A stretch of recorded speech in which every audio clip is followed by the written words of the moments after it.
Всем привет! Я хотел для себя, для своей семьи построить зону отдыха.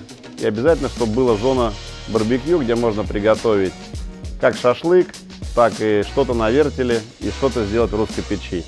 Обратился к ребятам, и они полностью удовлетворили меня тем, что они смогли мне изготовить и построить.